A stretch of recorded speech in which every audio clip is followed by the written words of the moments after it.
Je vous souhaite la bienvenue et j'espère que tout le monde va bien. Je me présente, je m'appelle Manon et c'est moi qui vais vous guider à travers cette odyssée des lions de mer. Durant cette représentation, vous allez pouvoir observer des otaries de Californie. Elles sont toutes nées ici, à Beauval ou dans d'autres parcs zoologiques européens.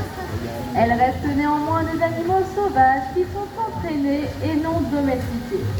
Nous leur avons appris à nous accepter dans leur milieu et à participer aux entraînements. Tout ce que vous allez observer est rendu possible grâce à une relation de confiance et de respect mutuel. Et nous allons tout de suite accueillir nos soigneurs, Marie et Agathe. Ils sont accompagnés de deux de nos otaries, Amy et Nola.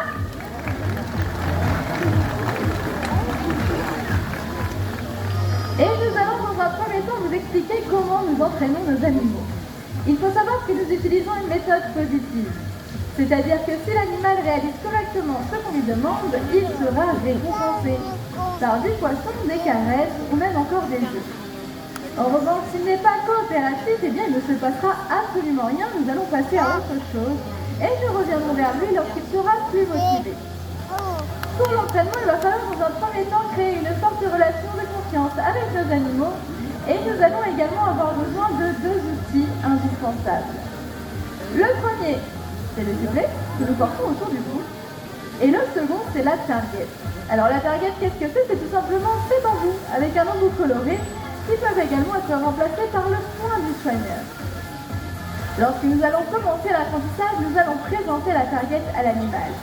Et lorsqu'il va venir la toucher, écoutez bien, nous allons siffler, ce qui veut dire c'est bien, c'est exactement ce que j'attends de toi. L'animal va ensuite très vite comprendre et apprendre à venir toucher et suivre cette target.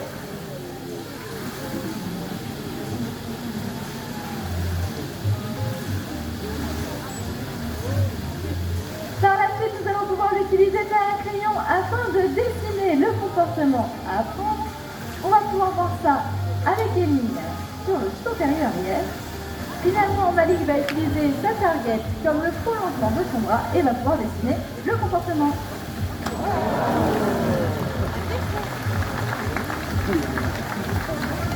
Et nous pouvons également utiliser ces targets afin de stimuler une partie du corps que l'on souhaite voir bouger chez nos animaux afin de les guider vers le comportement désiré. Comme vous pouvez voir avec Nola sur le comportement de la belle, une target de chaque côté des nageoires et elle va pouvoir donc écarter ses nageoires. L'objectif ensuite va être de retirer ces targets et de les remplacer par un mot et par un geste. Et je vous laisse maintenant observer les comportements totalement acquis, le geste et le comportement. Et ensuite, la belle avec Nola. Et il y a également deux choses très importantes. Une va être de s'adapter à chaque animal car ils n'apprennent pas tous au même rythme. Et l'autre va être de leur proposer un maximum de séances diverses et variées.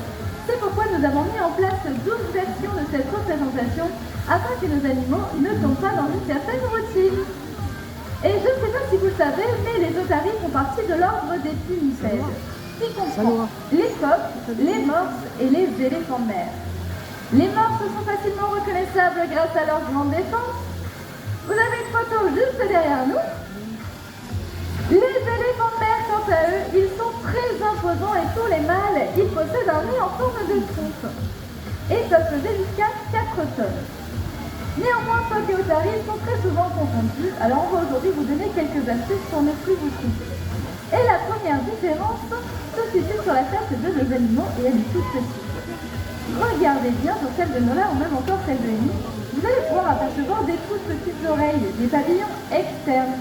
Alors que le phoque, lui, possède seulement un petit orifice de chaque côté de la tête, il est donc finalement impossible d'apercevoir des oreilles chez le phoque.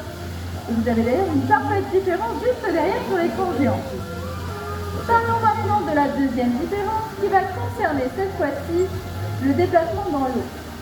Les otaries vont utiliser leur grande nageoire avant pour se propulser, tandis que les phoques, eux, utiliseront leur nageoire arrière. Et parlons maintenant de la troisième et dernière différence qui va concerner cette fois-ci le déplacement sur le sol. Et oui, phoques et otaries ne sont pas faits physiquement de la même façon. Les otaries vont pouvoir marcher à 4 pattes ou à 4 nageoires, comme vous le montre aussi bien Nola. Et elles pourront même courir jusqu'à 25 km/h sur la terre ferme. C'est quand même très rapide.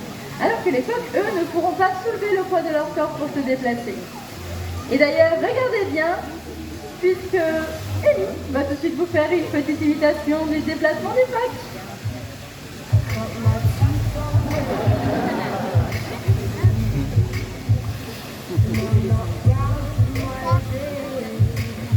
Et merci Ellie pour cette très belle imitation.